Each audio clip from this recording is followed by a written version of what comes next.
You know, like sometimes you gotta be in a place, you're just another guy, you can like just blend in. I live out in the wilds of nowhere, out in Jersey. And even there's sometimes like problems college students like journey out there and show up at 11 o'clock at night on my porch, looking into the door, not saying anything. My wife and I are sitting there. It was like really creepy.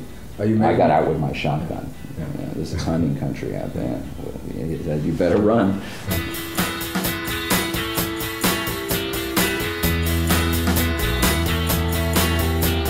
Do you ever regret that you were never totally in the mainstream, that you were out there left wing most of the time? No, I mean, I started out with that in mind. No. People didn't know certain things about me, which, you know, I was out of creative writing class in school, you know, Syracuse University. Had a BA in English, I wanted to write the great American novel, but I also loved rock and roll.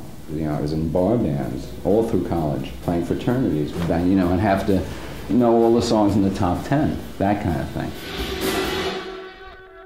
What are your recollections of that Velvet Underground time? You guys were on a avant-garde, cutting-edge, new stuff. When this record came out, all of a sudden there's this kind of recognition. Was it? Well, there wasn't any recognition. I mean, what there was a lot of bad press. I got a little puzzled at how savage the reaction against us was when we got it, especially when we performed live in Left New York. Like, you know, how savage and decadent and da-da-da-da, and look at what these songs are about. Venus and Furs is about all of this. They didn't even know Venus and Furs was a book. I didn't write it. You know, I just said, it'd be interesting to take this book, put it in a song. I just wanted to cram everything into a record that these people had ignored, you know, and which left you everything. And the other thing that killed me was, like, you know, stuff like this had been in novels so long, it was like nothing.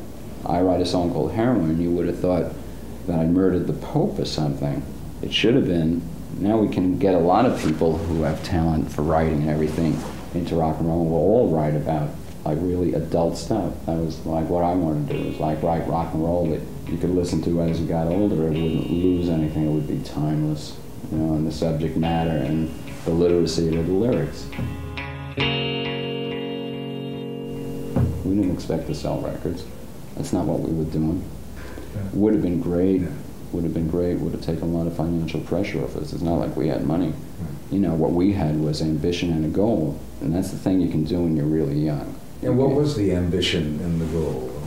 Oh, to elevate the rock and roll song and take it where it hadn't been taken before. And I'm saying, like, from my point of view, and I know this sounds pretentious, but I just thought the other stuff couldn't even come up to our ankles.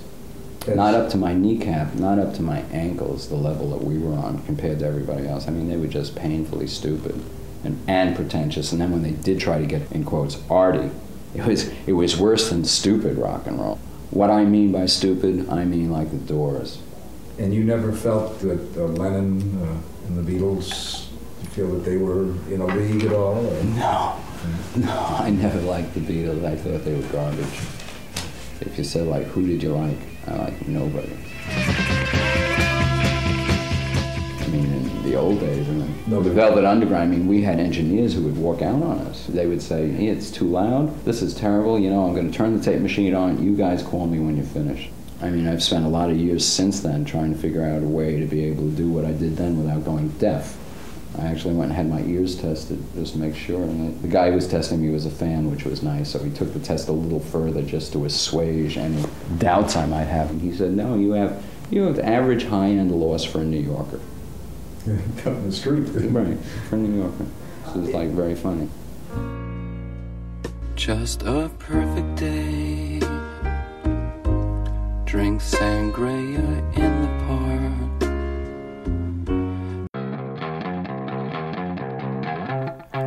It's like the motorcycle. Anybody who has any kind of sensuality in them at all would get a tremendous boot out of just what the Angels call screwing it on. Just getting a big bike and just running it flat out as fast as it'll go. I used to take it out at night on the cruise highway, just drunk out of my mind, ride it for 20 and 30 miles, just short pants and a t-shirt.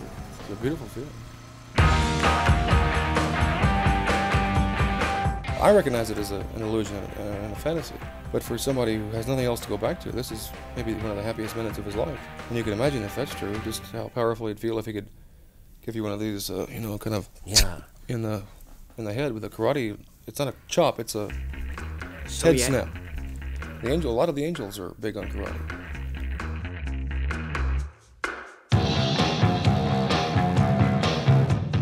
Hunter Thompson, our guest, is a new kind of journalist.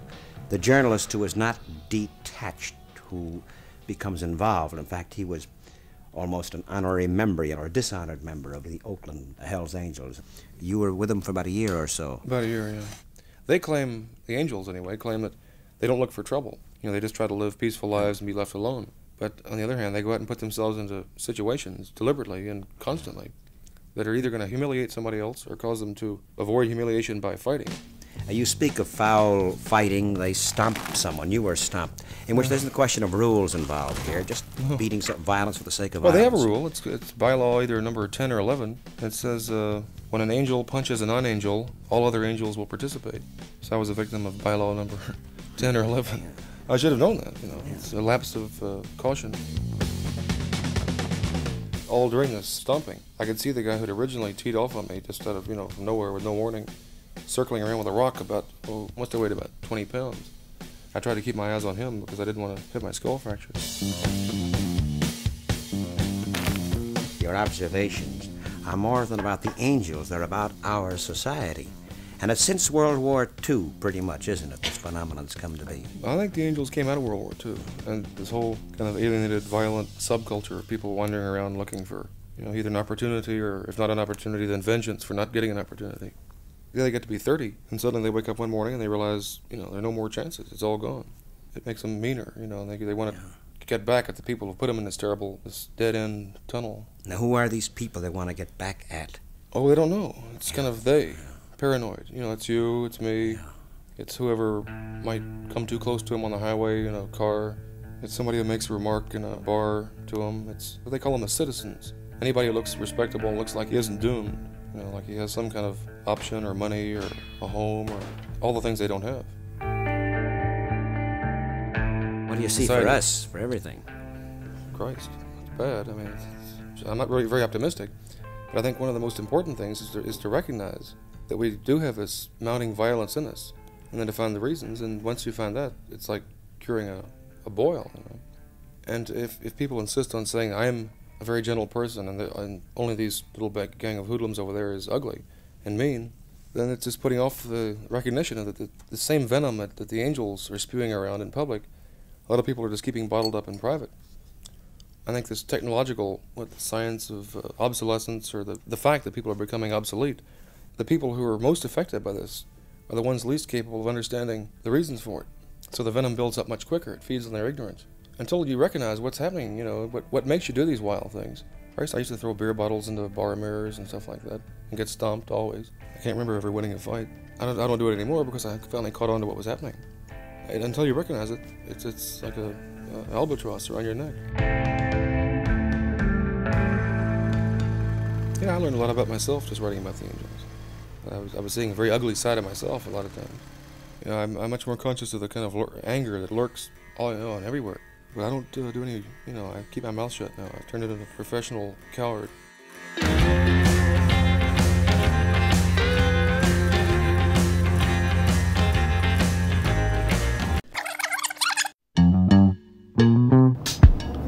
I used to have a pair of shoes like that. You did? When I worked at the Garrick Theater. Well, you must have got them at the same place, on 6th Avenue. I don't know where they came from. They were given to me. But mine were all covered with dead vegetables and whipped cream by the end of the season. It's funny, the guy who sold me these, that's what he had to take off of them. Boil them a little bit.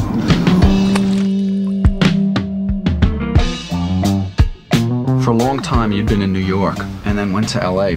Why? What's... I served my time in New York. What do you mean? I didn't like it that much while I was here, and I'd like California a lot better. It was so depressing during the time I was here. I really hate to come back. I don't know. I always find L.A. and New York sort of similar, and it's like the same hustles going down in both places. Ain't no hustle where I live. I got a place with a bunch of trees around it, some space. I don't have to shuffle around the street and walk over people who have pissed all over themselves and are laying down there in the gutter, and policemen coming along beating them on the legs, screaming at them to get up, and dogs shitting all over the place. It's just a little different in Los Angeles.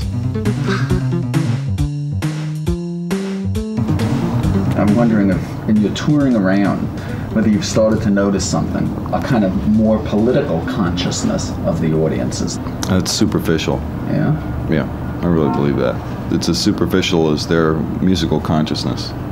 It's just another aspect of being involved in the actions of their peer group. One guy in the group says, "Hey, politics," and they go, "Yeah, politics."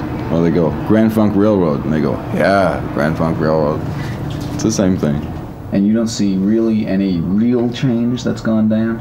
Sure, I see a lot of changes, but I think that they're all temporary things, and any change for the good is always subject to cancellation upon the arrival of the next fad. And the same thing with any change for the worst. You have a nation of people who are waiting for the next big thing to happen. How about before each concert, though? Do you have to get yourself up to do it? Do you think, oh, God, those idiots out there? No, I don't think, oh, God, those idiots out there, until I find out they're idiots, you know. I give them the benefit of the doubt.